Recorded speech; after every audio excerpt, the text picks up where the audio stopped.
Le showrunner de The Boys avait précisé que dans cet épisode 4, Anthony Starr faisait sa meilleure performance en tant que Homelander, et il avait raison. Et bonjour à toutes et à tous, on se retrouve aujourd'hui pour ma critique de l'épisode 4 de la saison 4 de The Boys. Comme toujours, on va commencer sans spoiler en parlant rapidement de l'épisode en le résumant. En gros, on va suivre Homelander qui va revenir dans son passé. Il va retrouver les médecins qui l'ont fait grandir, qui l'ont élevé, éduqué ou surtout qui l'ont maltraité. C'est une grande partie de l'épisode et l'autre partie de l'épisode, c'est cette manifestation même télévisuelle de la part de Firecracker qui n'a qu'un seul but, décrédibiliser Stella. C'est à peu près ce qu'il y a dans cet épisode pour ne pas rentrer dans les détails. C'est un épisode que j'ai bien aimé. Une nouvelle fois, je trouve qu'il y a des moments très faibles dans l'épisode et on y reviendra, surtout certaines histoires qui me semblent secondaires, qui ne m'intéressent que très peu. Je pense une nouvelle fois à l'histoire de Frenchie, je pense une nouvelle fois à l'histoire autour de Yui et son père, mais là évidemment il y a un gros tournant en fin de l'épisode. Mais comme la semaine dernière, les histoires fortes sont très fortes. Évidemment, j'en ai parlé en introduction, la prestation d'Anthony Starr en tant que Homelander dans cet épisode est exceptionnelle. Tout simplement, il est incroyable, il est remarquable parce qu'il va jouer une nouvelle fois quelqu'un de totalement fou qui commence à perdre les pieds et en même temps, il y a toujours ce jeu humoristique, folie qui se mélange et ça donne un cocktail assez malsain, assez malaisant à certains moments, mais qui fonctionne tellement pour le personnage de Homelander. Et une nouvelle fois, le point fort de cet épisode, c'est Homelander et Butcher. Tout ce qui touche à Homelander et Butcher, c'est ce qu'il y a de plus fort dans la série. C'est ce qu'il y a de plus intéressant, c'est ce qu'il y a de plus remarquable. Surtout que là, on va pas mal avancer dans l'histoire de Butcher, on va en apprendre un peu plus sur ce qu'il a réellement, sur pourquoi il en est là et sur ses réelles capacités. Donc ouais, globalement un épisode que j'ai bien aimé, mais qui a quand même des points faibles. Rentrons maintenant dans les spoilers et je vais déjà commencer par les histoires dans cet épisode qui m'ont pas forcément intéressé avant de terminer par Homelander. Déjà, on a toute cette histoire autour de Stella et Firecracker. Il y a une vraie tension entre les deux, une vraie guerre entre les deux. Firecracker va même avoir une émission sous les ordres de Sage devant les bureaux de Stella et ça va être un gros bordel parce qu'elle va faire énormément de révélations lors de ce moment-là. Et j'avoue que cette rivalité, elle part de rien et ça m'embête un peu. Ça part d'une simple phrase d'adolescente qu'avait dit Stella il y a des années et des années lorsqu'elle était ado et qu'elle avait charrié, elle avait vraiment mal parlé à Firecracker, ce qui lui est resté. Ok, d'accord, et ça part de là. Bon, je trouve que c'est un poil léger. Je trouve que c'est vraiment pas assez pour qu'on en fasse toute une histoire, mais ce n'est que mon avis. Pendant cette émission de plusieurs heures, une révélation va être faite sur Firecracker. Et là aussi, ça me pose problème, même si on sait que cette série est très caricaturale. Elle représente le monde d'aujourd'hui, mais avec des exagérations, et quoique, parce que quand on voit certaines choses de la série, on se rapproche très réellement de la réalité, mais là je trouve que c'est un peu trop. On va donc apprendre, parce que Butcher et la crème vont faire un chantage à Firecracker, qu'elle a eu une relation avec un adolescent alors qu'elle avait 28 ans. Et du coup, ils vont faire un chantage avec elle qui ne va pas fonctionner parce qu'elle va décider elle-même d'envoyer ce tweet. Et du coup, elle va avouer elle-même à l'antenne ses torts et ça va passer comme si de rien n'était. J'avoue que je trouve ça un poil trop gros. Bien sûr, la série caricaturale, bien sûr, la série en fait des tonnes et nous montre bien que le monde peut être des moutons et le monde peut croire tout et n'importe quoi, peu importe ce qu'il y aura, peu importe les accusations, tant que tu es berné, ça fonctionne.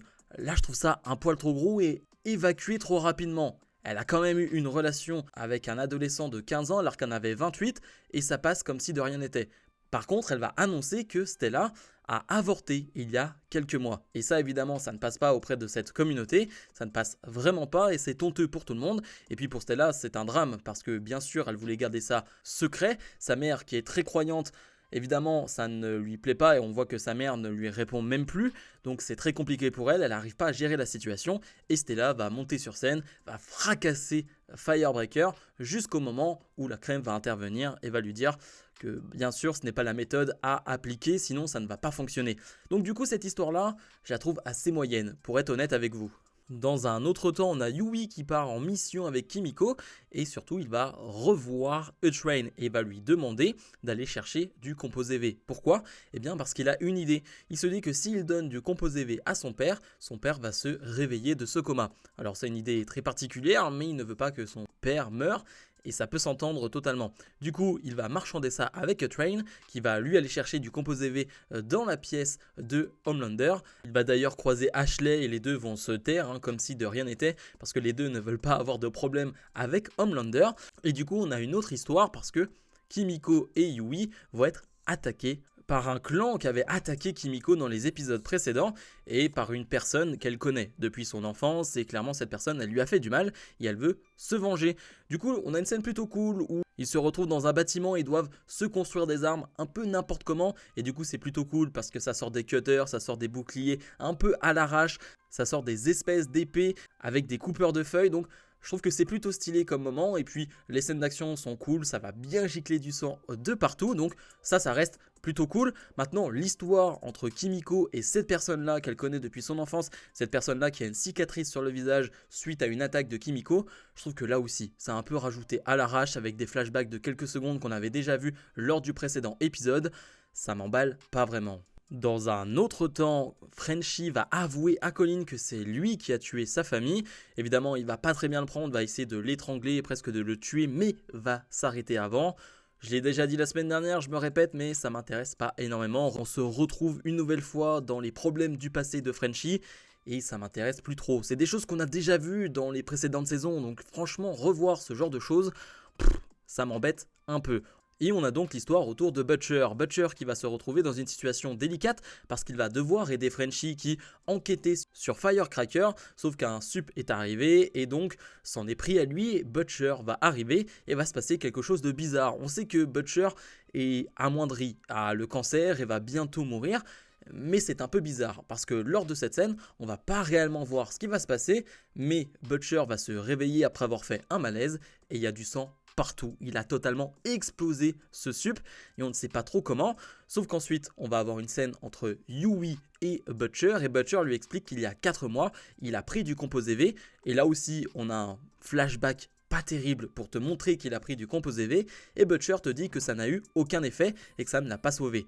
Ok, d'accord, mais Butcher voit sa femme Becca depuis un moment maintenant, il a des hallucinations, là il est capable de tuer un sup, clairement on comprend qu'il a des pouvoirs, mais à quel point on voit quelque chose qui se trimballe dans son corps, c'est un peu bizarre, c'est très mystérieux, mais ça m'intéresse. Est-ce que Butcher est sauvé, oui ou non? Je ne pense pas.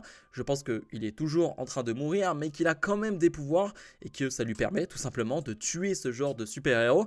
On n'a pas vu la scène, mais vu le sang, vu les pièces détachées du corps, c'était plutôt violent. Mais bien sûr, ce qu'on retiendra de cet épisode, c'est les passages de Homelander, donc avec ses anciens médecins, ceux qui l'ont élevé, éduqué tout au long de ces années, et on va apprendre beaucoup de choses. Il va venir d'ailleurs avec un gâteau comme si de rien n'était, il est très heureux, mais il y a une certaine tension qui est présente dès le début parce que quand tu es médecin, tu t'es occupé de Homelander toutes ces années et tu sais ce que tu lui as fait vivre. Tu sais qu'Homelander, il vient pas là pour te dire bonjour avec de simples sourires et tu sais que ça va aller beaucoup plus loin que ça. Et c'est ce qu'il va faire. En gros, il va piéger chaque personne avec des choses que certains médecins lui ont fait vivre quand il était plus jeune. Premier exemple, l'un des tests lorsqu'il était plus jeune, c'était de le mettre dans un four pour voir à quel point il pouvait endurer une telle chaleur. Et évidemment, il avait mal, mais sa peau pouvait endurer ça. Et du coup, il va mettre un médecin dans ce four, après avoir fait un jeu de basket avec du papier, et il va le brûler. Ok, d'accord. Et tout cela dans une ambiance tellement bizarre, à moitié souriante, à moitié gênante, malaisante. Il y a une ambiance très particulière que seul Homelander est capable de mettre.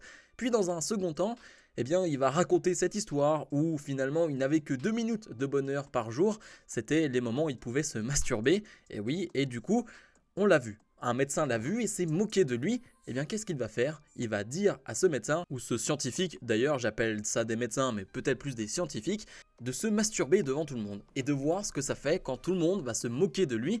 Alors ce médecin va le faire, il est obligé de toute façon, mais il ne va pas réussir à avoir une érection. Oui, quand je dis ça comme ça n'a aucun sens, mais la scène n'a aucun sens parce que c'est Homelander qui va se foutre de sa gueule et du coup vu qu'il n'y arrive pas, il va lui brûler les parties. Et donc le pénis, tout simplement, voilà, ce personnage va donc presque mourir sur le sol, mais Barbara va arriver, et Barbara, elle n'était pas présente depuis le début, et clairement c'est celle qui tient le plus tête à Homelander. T'as pas l'impression qu'elle a réellement peur de lui, ou en tout cas, elle connaît ses faiblesses. Et Barbara va tout simplement lui dire d'épargner ce jeune homme, en tout cas d'épargner ses douleurs, et Homelander va simplement lui écraser le crâne. C'est bien gore, bien violent, mais Homelander, il a une dernière mission. Donc il va se retrouver avec Barbara dans cette pièce, et Barbara va nous faire quelques révélations. En fait, tous ces médecins scientifiques étaient obligés de faire ce qu'ils avaient à faire, parce que c'était les ordres, tout simplement, comme on pouvait s'en douter. Donc il n'a pas réellement à s'en prendre à eux, eux n'y sont pour rien. Mais Homelander n'a rien à faire, mais Barbara va lui dire « On a vu pas mal de psychologues et on a essayé d'arranger les choses, et on a mis quelque chose en toi, tu as besoin d'amour, tu as besoin d'affection. Ça c'est quelque chose qu'on t'a mis en toi, tu es obligé d'avoir de l'affection, de l'amour, et... » Clairement, Barbara, quand elle dit ça, elle pense avoir touché un point sensible. Ce qui est le cas, on le sait depuis des saisons et des saisons, Homelander a besoin de cet amour-là, a besoin de cette affection-là. Sinon, il ne se sent pas bien. On l'a vu à plusieurs reprises. Mais Homelander va faire quelque chose d'assez incroyable. On a cette scène où il remonte de l'ascenseur, il y a du sang partout, il est couvert de sang. Et puis on va voir Barbara seule dans cette pièce, enfermée, avec tous les cadavres des scientifiques présents. Il y en a partout, il y a des pièces partout, des pièces détachées, des membres partout. C'est dégueulasse, c'est incroyable. Vraiment, la performance d'Anthony Starr dans toute cette séquence du début d'épisode jusqu'à la fin est exceptionnelle. Mais l'épisode va se terminer avec quelque chose. Yui va donc retrouver son père et va vouloir lui donner du composé V. Sauf que au moment présent, il ne va pas le faire. Il ne veut pas le faire, ça ne l'intéresse plus. Finalement, il se dit que c'est une mauvaise idée. Sauf qu'il revient, il avait ramené du café pour sa mère. Et lorsqu'il revient, le composé V a été injecté. Et son père se réveille. Et ça s'arrête là-dessus, mais tu comprends très très bien que c'est sa mère qui l'a injecté. Sa mère a dû voir ce composé V et a dû l'injecter. En tout cas, vu la surprise, vu la réaction de Yui, c'est clairement ce qui s'est passé. Et là, c'est intéressant. Voir le père de Yui se réveiller en tant que super-héros avec des pouvoirs, ça va être intéressant par la suite. Clairement. Dans un second temps aussi, j'en ai pas parlé, mais on a donc Stella qui n'est plus en collaboration avec le ministre de la Défense, si je dis pas de bêtises. Il y avait toute une communication et une entreprise faite pour faire en sorte que les super-héros aient moins de pouvoir. Et là, avec ce qui s'est passé par rapport à Stella, le fait qu'elle ait attaqué Firecracker, finalement, ils vont se retourner contre Stella et ne vont plus demander son soutien parce que l'image n'est plus bonne. Et donc Stella passe vraiment un très très mauvais épisode. Bref. J'ai fait un peu plus long, mais il y avait beaucoup de choses à dire. Des choses que je n'ai pas aimées, comme je l'ai dit, mais des choses que j'ai tellement aimées. Et franchement, la performance d'Anthony Starr, le personnage d'Homelander dans cet épisode, c'est incroyable. Tout simplement incroyable. Dites-moi en commentaire ce que vous avez pensé de cet épisode. Et comme d'habitude, n'hésitez pas à mettre un maximum de pouces vers le haut. On se retrouve dans la semaine pour d'autres vidéos. Salut, salut!